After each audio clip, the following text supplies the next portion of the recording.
Merci, Monsieur le Président. Monsieur le Président, Madame la Commissaire, effectivement, ce coin du monde subit une forme de malédiction. Et comme l'a très justement dit Alain Hutchinson, c'est près de 5 millions de morts qui se sont accumulés depuis le début des années 90. Il y a une forme de barillet de la mort dans ce coin-là, Ituri, Nord Kivu, Ouganda, Rwanda, Burundi, on continue et on recommence chaque année ce barillet. Alors je sais bien que les mêmes causes produisent toujours les mêmes effets, il y a quand même des conflits ethniques, parce que les frontières que nous avons tracées ont été souvent des frontières artificielles, il y a une forme de nationalisme exacerbé, chacun fait Napoléon III au petit pied et tente son aventure mexicaine pour faire oublier les problèmes de son pays. Il y a bien sûr le goût de l'argent, Alain l'a souligné, les richesses souvent incommensurables de ce coin, et puis il y a aussi la folie, car comment qualifier autrement l'action de la Lord Resistance Army? Alors que pouvons-nous faire? Oh, je voudrais aussi souligner l'action du commissaire Michel qui s'intéresse depuis très longtemps. On a eu de son action pour ces rencontres de Kigali et de Kinshasa qui ont débouché sur Nairobi. On a aussi la SADC, on a aussi Obasanjo, on aura une nouvelle fois des grands sommets diplomatiques. Mais est-ce que c'est une raison de ne s'en remettre qu'à la diplomatie? Nous avons affaire à une situation humanitaire gravissime. J'ai eu l'occasion, début novembre, de me rendre à Kinshasa pour rencontrer le nouveau ministre des Affaires sociales et de l'humanitaire.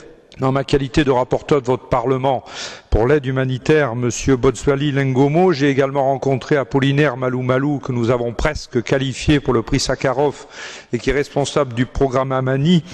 N'oublions pas avant tout cet effort humanitaire considérable qu'il faut que nous fassions. Alors que faisons-nous au fond? Est-ce que nous sommes certains de faire tout ce que nous devons faire? Que fait la MONUC? Et Alain a tout à fait raison.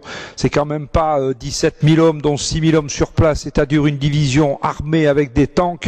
À qui fera-t-on croire que ce n'est pas suffisant pour garantir un accès de l'humanitaire, même si je suis conscient, comme vous, de l'immensité des territoires à protéger? Alors bien sûr, la solution est diplomatique.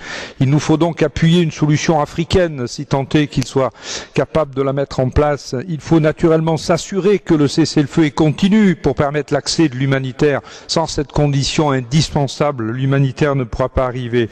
Il faut aussi tarir la source de revenus.